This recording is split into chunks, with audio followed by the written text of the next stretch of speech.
You are listening to Alex Nanlohi Podcast, to know the Lord and to make Him known.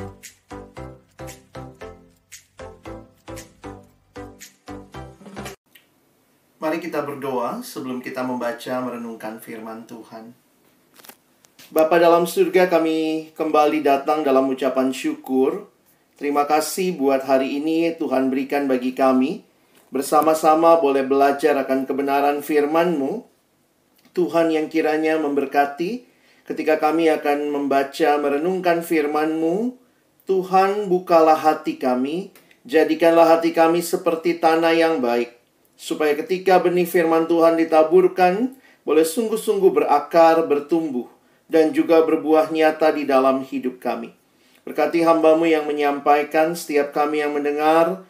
Tuhan, tolonglah kami semua, agar kami bukan hanya menjadi pendengar-pendengar firman yang setia, tapi mampukan dengan kuasa pertolongan dari Roh-Mu yang kudus, kami dimampukan menjadi pelaku-pelaku firman-Mu di dalam kehidupan kami, di dalam masa muda kami, di dalam pelayanan kami, di dalam keseharian kami.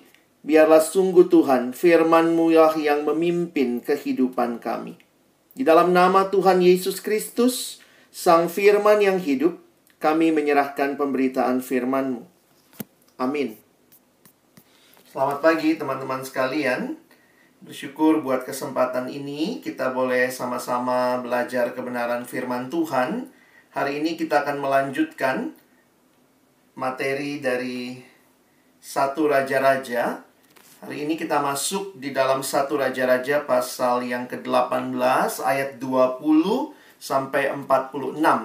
Nanti saya minta kesediaan beberapa rekan menolong saya. Mungkin Bang Beni Sinaga ya dari Bogor.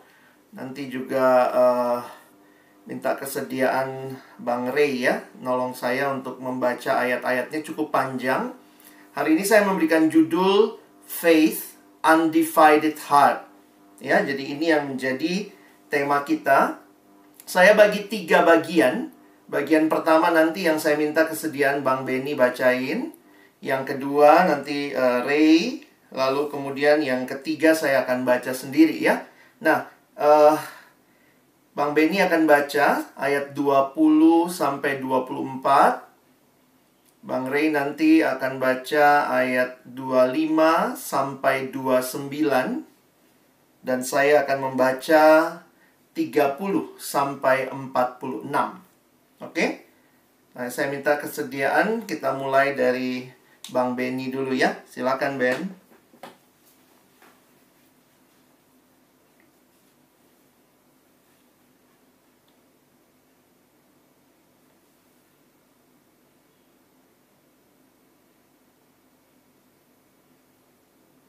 Apakah Beni bisa bantu?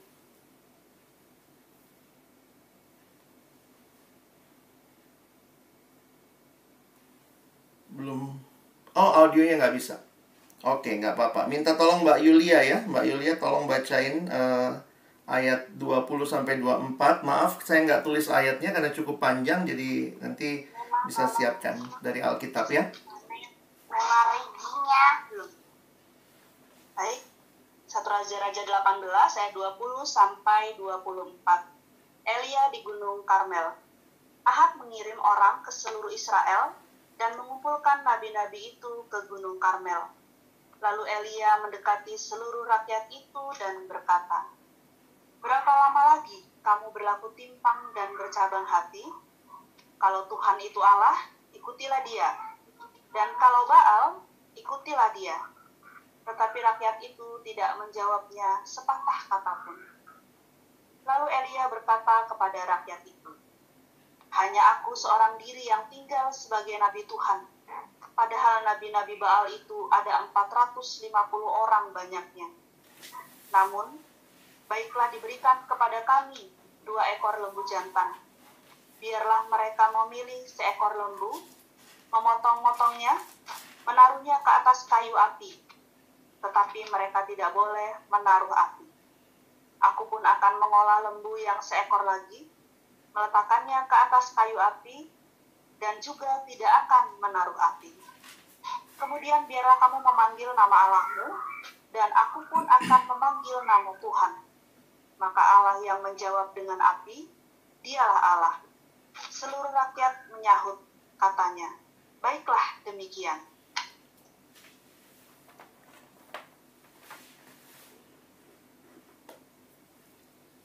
Kemudian Elia berkata kepada nabi-nabi Baal itu, pilihlah seekor lembu dan olahlah itu dahulu, karena kamu ini banyak. Sesudah itu panggillah nama Allahmu, tetapi kamu tidak boleh menaruh api. Mereka mengambil lembu yang diberikan kepada mereka, mengolahnya dan memanggil nama Baal dari pagi sampai tengah hari. Katanya, ya Baal, jawablah kami. Tetapi tidak ada suara, tidak ada yang menjawab. Sementara itu mereka berjingkat-jingkat di sekeliling mezbah yang dibuat mereka itu.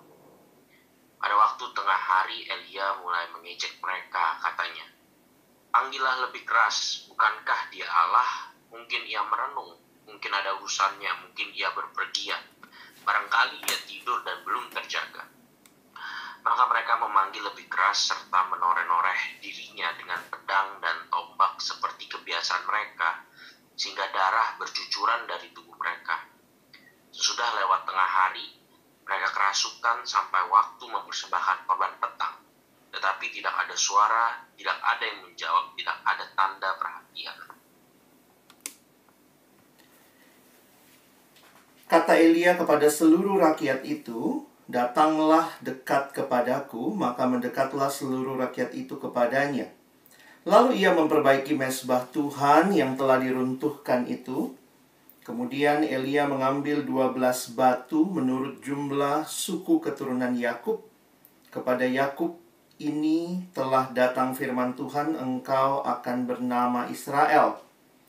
Ia mendirikan batu-batu itu menjadi mezbah demi nama Tuhan dan membuat suatu parit sekeliling mezbah itu yang dapat memuat 2 sukat benih. Ia menyusun kayu api, memotong lembu itu dan menaruh potongan-potongannya di atas kayu api itu. Sesudah itu ia berkata, penuhilah 4 buyung dengan air dan tuangkan ke atas korban bakaran dan ke atas kayu api itu. Kemudian katanya, buatlah begitu untuk kedua kalinya. Dan mereka berbuat begitu untuk kedua kalinya. Kemudian katanya, buatlah begitu untuk ketiga kalinya. Dan mereka berbuat begitu untuk ketiga kalinya. Sehingga air mengalir sekeliling mezbah itu, bahkan parit itu pun penuh dengan air.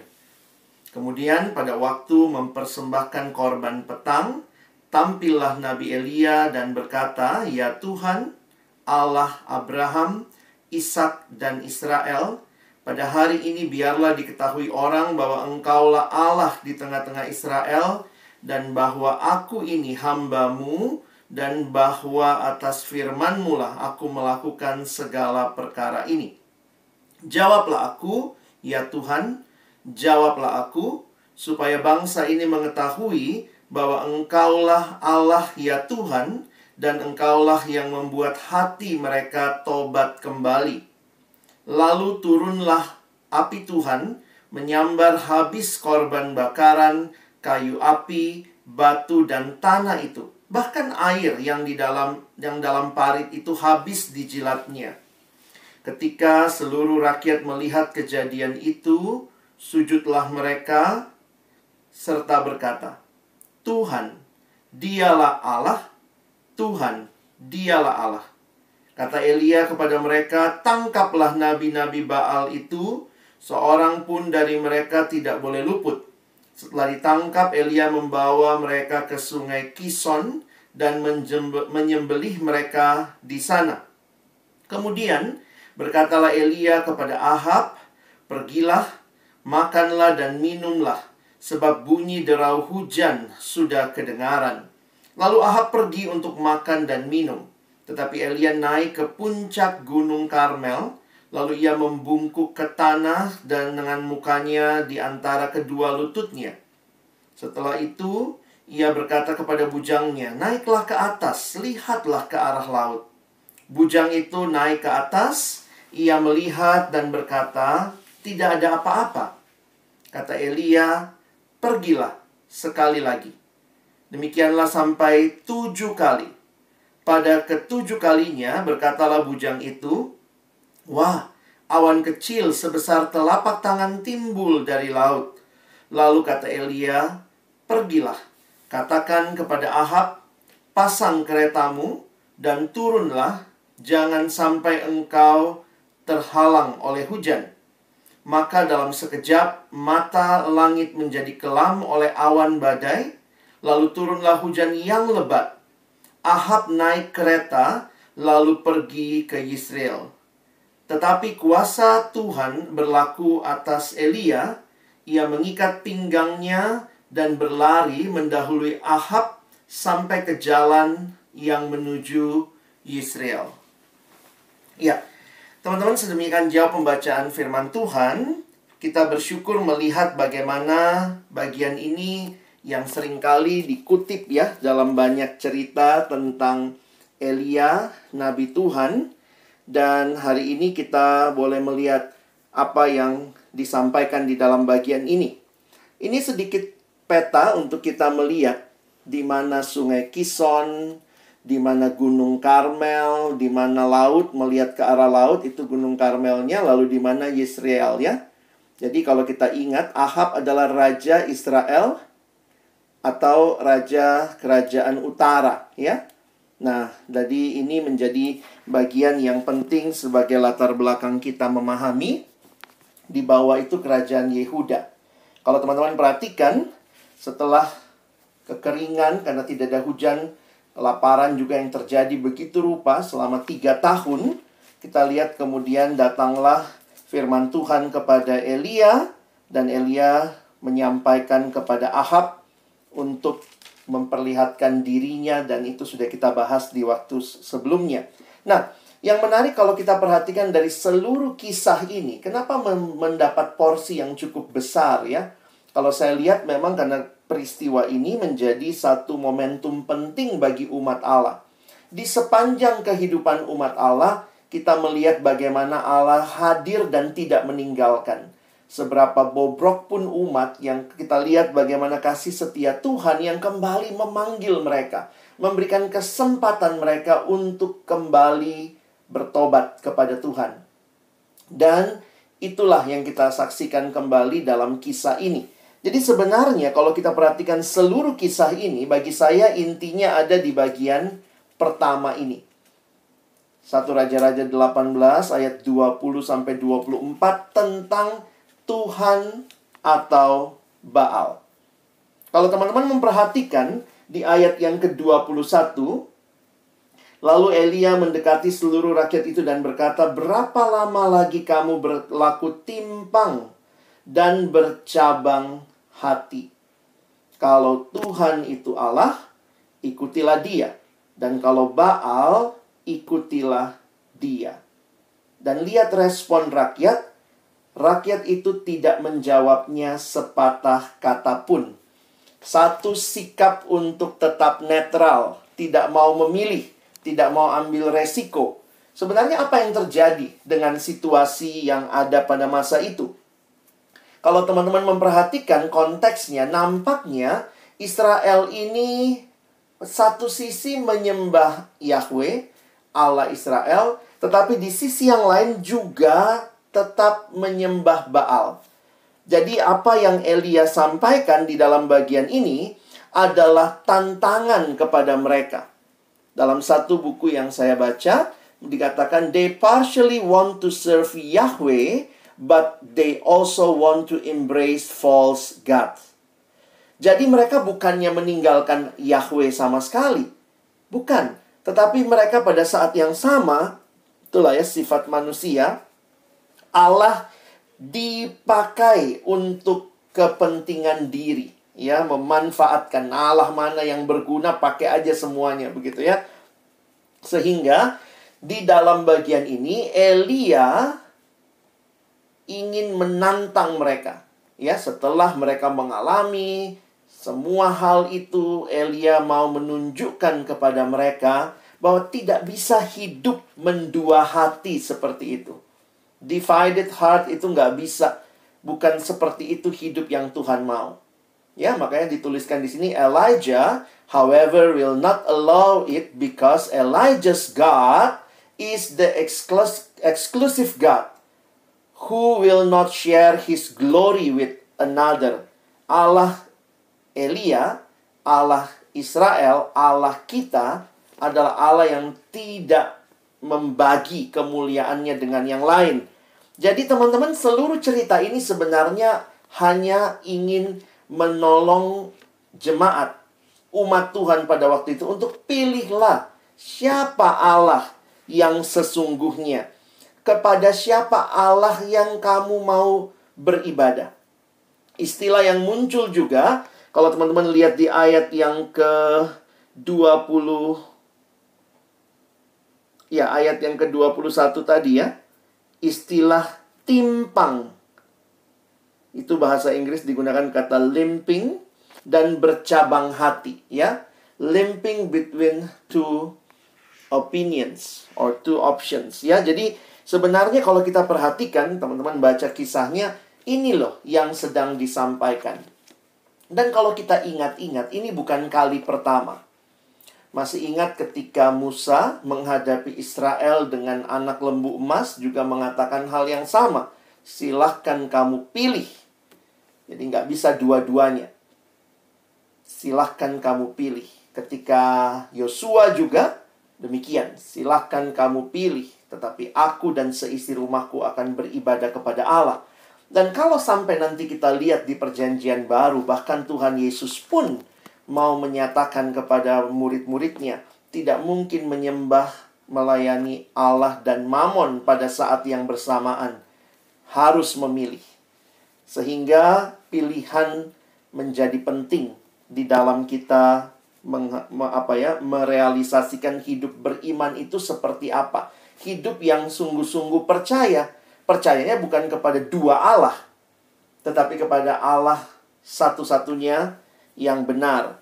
Dan akhirnya kalau kita lihat di ayat berikutnya, lalu Elia kemudian memberikan sebuah tawaran, ya. Tawarannya pada waktu itu dibikin kontes gitu ya. Mau dilihat yang mana nih Allah yang benar. Dan waktu kita perhatikan tawaran kontesnya ini sebenarnya adalah sederhana. The contest was really about whose God could answer prayer. Allah mana yang bisa menjawab doa.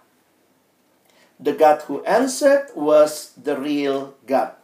Jadi Elia memberikan satu kesempatan untuk rakyat bisa memilih dengan memberikan ini ada show ini ya, showdown-nya gitu ya, Tuhan atau Baal, ya. Dan ini sebenarnya sederhananya tentang doa ya. Coba doa, minta, nanti lihat siapa yang jawab, kira-kira seperti itu, ya. Nah, bagian yang kedua, teman-teman kita bisa melihat lah ya tentang Baal dan Nabi Baal, ya. Nah, itu yang kita lihat tadi yang Ray bacakan ayat 25. Lalu, pilihlah seekor lembu, olahlah itu dahulu, karena kamu ini banyak. Ya, sesudah itu panggillah nama Allahmu, tetapi kamu tidak boleh menaruh api. Nah, apa yang menarik kalau kita belajar sedikit tentang kebudayaan timur dekat kuno, Ancient Near East gitu ya. Kebudayaan timur dekat kuno didominasi oleh kepercayaan yang politeistis, yang meyakini banyaknya dewa-dewi yang hidup dalam sebuah hierarki. Jadi ada levelnya ya, masing-masing dengan kekuatan yang berbeda. Makanya kalau kita perhatikan ketika umat Allah masuk ke tanah Kanaan, sebelumnya mereka adalah bangsa yang dibawa keluar oleh Yahweh. Dan istilah yang digunakan untuk Tuhan semesta alam itu sebenarnya istilah peperangan. The Lord of Hosts, ya. Bahasa Inggris menggunakan Tuhan semesta alam, Indonesianya menerjemahkan, tetapi sebenarnya itu Tuhan pemimpin peperangan. Jadi bagi Israel, menghayati Yahweh sebagai yang memimpin mereka keluar dari Mesir, mengalahkan tentara Mesir, menenggelamkan kereta-kereta mereka, itu mereka hayati sekali. Secara khusus sebagai umat Allah yang telah dibawa Allah keluar dari Mesir, mereka kenal Tuhan sebagai Lord of Hosts. Tetapi ketika sampai ke Kanaan, mereka mulai bercocok tanam, mereka mulai hidup bukan dari mana. Pada waktu itu bayangkan 40 tahun itu kan nggak bercocok tanam, karena setiap kali pindah, mereka tuh dapatnya dari makanan dari Tuhan, mana, burung puyuh datang setiap hari. Dan itu berhenti di masa Yosua ketika mereka mulai masuk ke Kanaan. Apa yang terjadi? Mereka harus mengusahakan tanah dari mana mereka tinggal, di mana mereka tinggal pada waktu itu. Nah, sehingga yang menarik kalau teman-teman memperhatikan, di dalam keyakinan akan Allah siapa nih yang sekarang harus diandalkan. Nampaknya pola pikir kebudayaan waktu itu masuk tuh politeis. Yahweh sih jago, tapi dia jago perang. Dia nggak jago nggak jago agriculture ya, nggak jago dalam hal pertanian. Karena itu, kalau teman-teman lihat, dewa-dewi yang menggoda mereka di Kanaan, dewa-dewi Kanaan ini berkaitan dengan dewa-dewi kesuburan. Ya, nah ini Baal. Jadi, ini Baal ya, rekonstruksi gambarnya gitu ya. Nabi Baal dipotret seperti ini. Baal dipercaya sebagai dewa kesuburan dan badai, dan digambarkan sebagai seorang petarung yang membawa sebuah kilat petir. Lihat tangannya itu ya, kilat petir ada di tangannya. Jadi sebenarnya dalam penghayatannya ya nggak susah buat dia bikin api, karena kan dia dewa kesuburan, dewa api gitu ya. Dia juga kilat petir seperti itu. Jadi kalau perhatikan, ya nggak sulit tentunya untuk kalau benar memang Baal ini menolong dalam hal seperti itu ya. Elia itu tahu persis siapa lawannya. Dan kalau kita lihat beberapa penafsir mengatakan Elia menantang persis dengan apa yang menjadi keunggulannya si Baal itu. Ya. Bilang api, ya ini, kamu kan punyanya dewa api. Oke, suruh dia turunkan api, kira-kira begitu ya. Nah, ini yang menarik untuk kita perhatikan. Nah, lalu kemudian kalau kalian lihat juga, teman-teman perhatikan tadi loh, dewa-dewi kok tidur dan segala macam ya. Nah, ini sedikit latar belakang yang saya dapat. Para dewa pada waktu itu memang juga dipandang memiliki karakteristik manusiawi. Jadi jangan heran ya. Memang konsep mereka waktu itu, dewa-dewi mereka butuh tidur atau sering bepergian. Ada salah satu mitos mereka, dewanya dipanggil-panggil nggak dengar, nggak jawab. Ternyata lagi vacation, lagi liburan. Ada cerita dalam mitologi mereka seperti itu. Jadi dewa itu butuh tidur atau sedang sering bepergian, sehingga manusia sulit mendapatkan perhatian mereka. Karenanya Elia menyindir para nabi Baal dengan kepercayaan mereka sendiri, dengan mencemooh ketidakmampuan mereka untuk mendapatkan perhatian dari dewa mereka, sebelum menunjukkan kuasa Yahweh yang tidak tertandingi dalam hal-hal yang diklaim sebagai ranah kekuasaannya Baal. Apilah, petir, badai, itu kan Baal banget ya. Tapi ternyata nggak ada semua itu terjadi. Ya, itu sedikit catatan untuk kita perhatikan. Saya lanjut saja dengan bagian terakhir. Nabi Tuhan dan Tuhan. Ketika nabi-nabi Baal cari perhatian, tidak dapat perhatian dari Baalnya. Teman-teman, ada 2 kali istilah muncul di ayat yang tadi kita baca. Tetapi tidak ada suara, tidak ada yang menjawab, tidak ada tanda perhatian. Teman-teman bisa lihat itu? Ya. Kalau kalian perhatikan, ini sebenarnya sudah muncul di ayat 26. Muncul lagi di ayat 29. Dan ini sangat berbeda dengan Tuhan, Yahweh, Allah perjanjian, Allah yang mengikat janji dengan umatnya, Allah yang senantiasa ada bagi umatnya. Teman-teman, jika kita perhatikan dengan jeli, di dalam bagian sebelumnya, mereka memanggilnya itu lama sekali ya. Dari waktunya ya, sampai tengah hari, tapi nggak dijawab. Lalu pakai tarian, nggak dijawab juga. Nah, Elia bagus juga ngejeknya gitu. Udah begitu kamu, Allahmu nggak perhatian juga, sedih amat ya. Kesimpulannya itu tadi ayat 29, tidak ada suara sampai petang ya. Sampai waktu mempersembahkan korban petang, jadi udah sampai sore, tidak ada suara, tidak ada yang menjawab, tidak ada tanda perhatian. Satu tafsiran yang saya baca menarik juga ya, menarik aplikasinya. Ibadah yang hidup itu bukan masalah berapa lama. Kalau kamu ibadah lama juga tapi bukan kepada Allah yang benar, nggak ada gunanya gitu ya.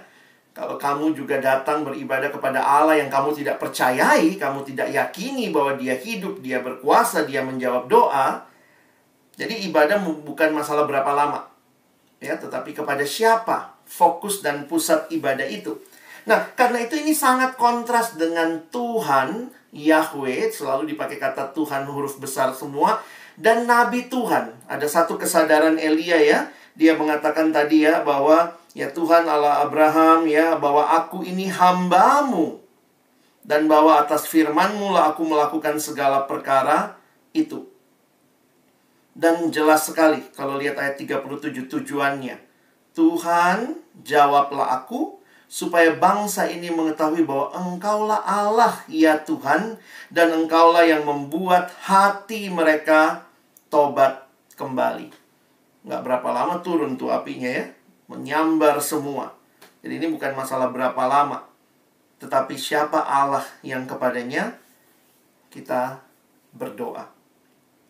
Elia memperbaiki altar atau mesbah itu. Beberapa penafsir, mungkin kalau kalian tertarik detail, ada yang mengatakan walaupun itu di kerajaan utara 10 suku, tetapi Elia membuat batunya tetap 12. Makanya tidak kebetulan nampaknya narator memberikan keterangan di situ. Ya, menurut jumlah suku keturunan Yakub.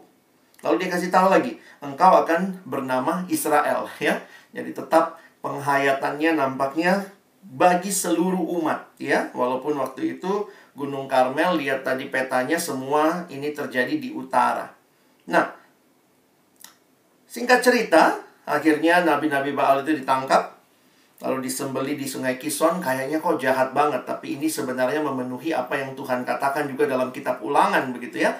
Bahwa mereka yang tidak mengajarkan menyembah Tuhan, mereka harus dihabiskan. Nah, itu kira-kira konteks perjanjian lama, memusnahkan dalam konteks supaya tidak membuat umat bercabang hati. Ya, bayangkan mereka begitu banyak, begitu ya, 450 itu nabi-nabi Baal. Nah, jadi apa yang terjadi kemudian? Kita bisa lihat ya, the only God who answer prayer is the God of the Bible, and He is the true and living God. Tuhan menjawab doa dengan menjawab doa hambanya. Menjadi cara Tuhan mendemonstrasikan kuasanya di depan seluruh umat. Lalu waktu kemudian, ayat 41, Elia berkata kepada Ahab, pergi makanlah minumlah ya. Sebenarnya kenapa ini? Setelah nabi-nabi Baal dikalahkan, Elia menyuruh Ahab untuk pergi makan dan minum. Dan dia diminta pesta. Bayangkan lagi kekeringan luar biasa. Mungkin the last resource-nya, ya, dikatakan pergilah berpesta. Dan memang Ahab dikatakan juga mengikuti itu, karena waktu itu mereka sudah menyaksikan bahwa dialah Allah. Sehingga ada penafsir yang mengatakan disuruh pesta karena ya, coba yakin nggak kamu ya bahwa memang Tuhan akan segera mendatangkan hujan. Tetapi masih ada cerita lagi tentang Ahab dengan tentang Elia ya. Waktu kemudian dia sudah suruh Ahab pergi makan dan minum, Elia naik ke puncak Gunung Karmel, lalu membuku ke tanah. Nah, perhatikan ini semua sikap tubuh yang tunduk, takluk, hormat kepada Tuhan. Lalu 7 kali dia minta bujangnya naik ke atas, lihat ke arah laut. Sampai akhirnya tergenapilah ya. Jadi kembali lagi, Allah yang menjawab doa, dialah Allah yang hidup. Nah, umat sudah melihat dan menyaksikan itu ya. Dan kemudian kita lihat bagaimana kuasa Tuhan berlaku atas Elia. Ia mengikat pinggangnya dan berlari mendahului Ahab sampai ke jalan yang menuju Israel ya. Dia suruh Ahab ke Israel untuk pesta, tapi kemudian Tuhan bawa juga Elia dengan kuasanya bisa sampai ke sana. Bicara tentang hal ini, tentang doa juga, Allah yang hidup, Allah yang menjawab doa, di perjanjian baru saya pikir buat kita yang percaya, berlaku semuanya digenapkan di dalam Kristus. The God of the Bible hears and answers prayer. We have a relationship with God by grace through faith in Christ, who invite us to call on Him and promises to answer. Saya pikir janji yang indah kita terima di dalam Kristus, dan Dia berjanji ketika kita berseru kepadanya, Dia menjawab kita. Itulah keyakinan kita. Biarlah hati kita tidak jadi hati yang bercabang ya. Tidak jadi hati yang mendua hati. Ketika teman-teman dan saya melihat Kristuslah penggenapan semuanya ini, Allah telah memberikan anaknya yang tunggal, seharusnya seluruh kepercayaan kita, iman itu adalah percaya sepenuhnya kepada Tuhan, bukan dengan mendua hati. Kadang-kadang kalau kita pikir gitu ya, mungkin nggak ya dia minta Tuhan nggak jawab ya. Saya pikir sebenarnya di dalam setiap kasus ya bisa aja Tuhan nggak jawab kalau ternyata tidak sesuai dengan kehendak Tuhan. Tapi apa kalau gitu bedanya buat kita yang ada di dalam Kristus? Karena kan semua orang juga berdoa ya. Semua orang berdoa, agama apapun dia berdoa. Waktu dia berdoa kan selalu ada dua kemungkinan jawaban, ya atau tidak ya. Ya itu bisa dua juga ya. Ya sekarang atau ya tunggu ya. Lalu bagi saya waktu merenungkan apa bedanya dengan orang Kristen berdoa. Semua agama berdoa, mereka juga yang agama lain bisa bersaksi kok di channel-channel YouTube mereka. Katanya Allah mereka menjawab doa. Bedanya apa ya? Saya pikir bedanya adalah karena Tuhan sudah memberikan anaknya yang tunggal bagi kita. Sehingga seperti Roma 8 mengatakan, apa yang terbaik sudah Dia berikan. Mana mungkin Dia menahan hal lain kalau memang itu ternyata memang butuh bagi kita. Jadi saya pikir itu keyakinan kita. Saya harap kita menghayati iman kita bukan sekadar iman dalam hidup sehari-hari, minta Tuhan jawab, minta Tuhan jawab. Tetapi percaya Dia Bapa kita yang tahu kebutuhan kita dan akan memberikan sesuai dengan waktunya dalam anugerahnya. Saya pikir itulah iman kita. Jadi kita punya keyakinan karena di dalam Kristus semuanya sebenarnya diberikan bagi kita jika memang itu yang dibutuhkan. Karena Yesus saja yang adalah paling berharga yang kita butuhkan untuk hidup kita, untuk keselamatan kita telah Dia karuniakan. Maka kata Paulus, bagaimana tidak hal lain pun Dia karuniakan bagi kita.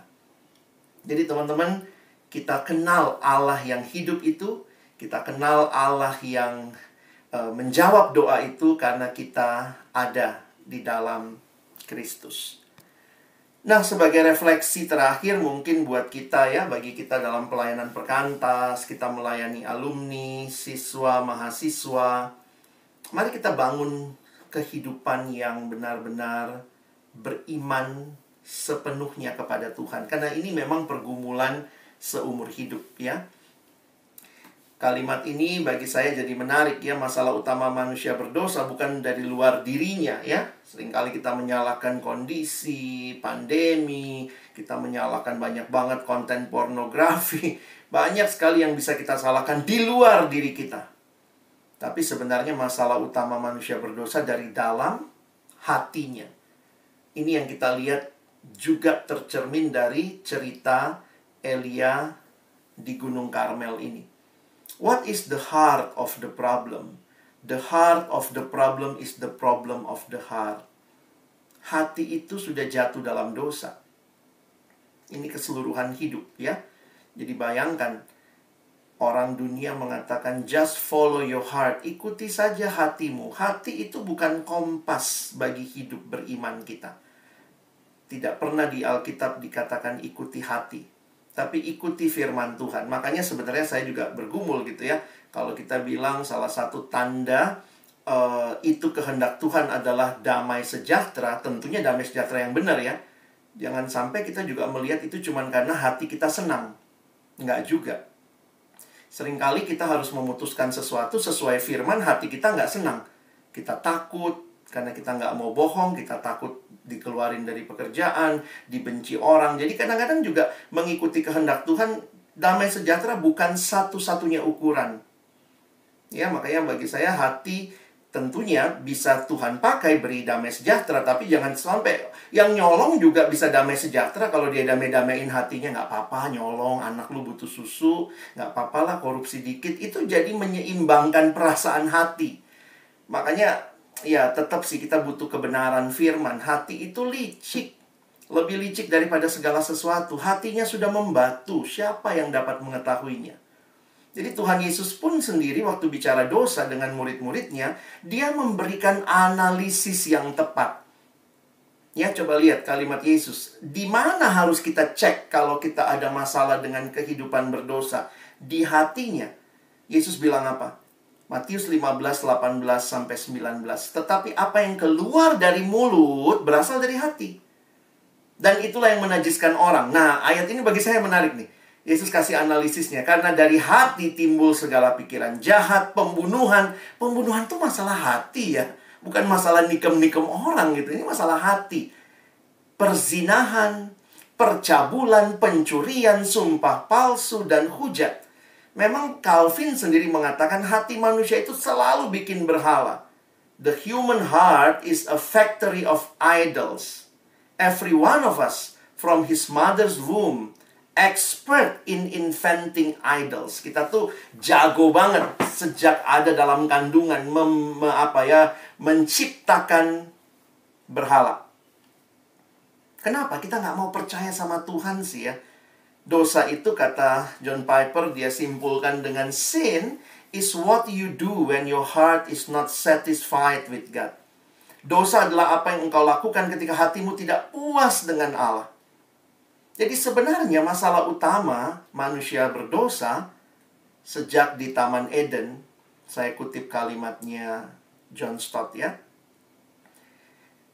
Kita harus lihat, dosa yang sifatnya perbuatan itu hanya muncul di permukaan, tapi sebenarnya akarnya itu masalah hati, dan masalah hati itu masalah berhala. Lebih percaya kepada yang bukan Allah. Jadi dosa ini sejak kejadian 3, sejak kejatuhan manusia adalah masalah ketidakpercayaan kepada Allah. Dosa tidak mau membiarkan Allah sebagai Allah. They don't want to let God be God. Jadi dosa itu menolak mengakui kebergantungan kita yang terus-menerus kepadanya. Itu yang terjadi kepada umat Allah di Israel yang kita baca. Mari kita tolong pertama diri kita ya, dalam terang firman Tuhan untuk benar-benar percaya sama Tuhan. Dan saya pikir Perkantas hadir juga untuk menolong siswa, mahasiswa, alumni benar-benar percaya sama Tuhan. Dia Allah yang hidup. Kalaupun ada doa-doa kita yang kayaknya belum Tuhan jawab sekarang, ingat dia sudah kasih anaknya. Itu jaminan kita bahwa kita pasti akan menerima semua yang Tuhan tahu itu kita butuhkan. Karena apa? Anaknya saja dia kasih. That is the best yang dia berikan buat kita. Jadi memang kita nggak masuk dalam tantangan kayak Elia ya. Mungkin kalau kita suruh anak-anak SMA kita atau adik-adik siswa atau kuliah, coba kamu tantang temanmu, doa sama Allahmu, aku doa sama Allahku. Nanti lihat yang mana yang Tuhan jawab. Saya pikir bukan itu sekarang cara kita menghayatinya. Karena bisa jadi kita minta pun Tuhan nggak kasih sekarang ya. Lalu di mana keyakinan kita itu tadi? Bahwa Tuhan sudah mengaruniakan anaknya Yesus Kristus. Kalau Yesus saja dikasih, maka apapun yang kita minta kalau memang itu Tuhan tahu kita butuhkan, dia akan berikan seturut dengan kehendaknya di dalam waktunya. Sehingga mari kita bangun pelayanan yang benar-benar mengagungkan Tuhan. Sungguh-sungguh percaya kepada Tuhan. If God is God, then we must submit to Him and surrender every area of our life to His Lordship.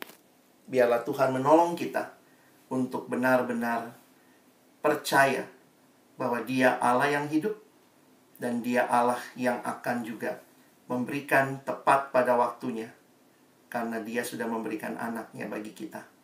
Itu iman kita, kepercayaan kita. Undivided heart. Amin. Saya minta kesediaan Kak Esi ya, boleh menutup meresponi firman Tuhan.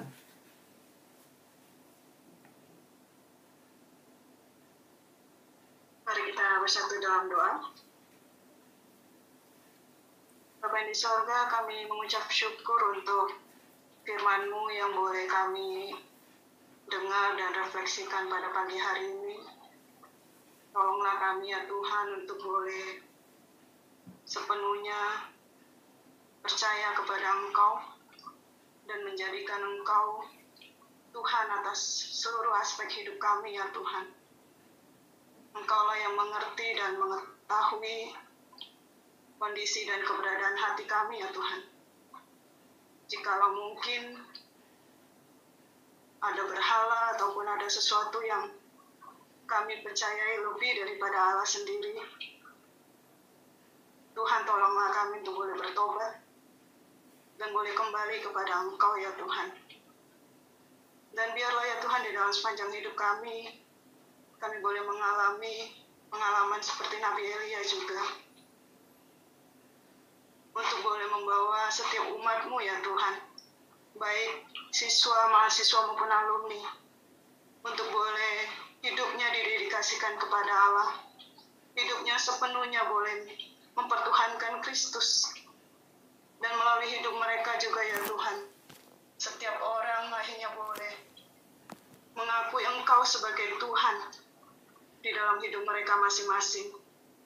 Termasuk kami ya Tuhan, yang Kau percayakan di dalam pelayanan perkantas. Biarlah di dalam perjalanan iman kami pun Engkau boleh izinkan, boleh merefleksikan bagaimana iman kami kepada Engkau. Kita boleh menolong setiap orang yang kami layani untuk boleh kembali menyembah kepada Engkau. Terpujilah Engkau ya Tuhan, dalam Kristus Yesus kami berdoa dan bersyukur. Amin. Amin. Terima kasih.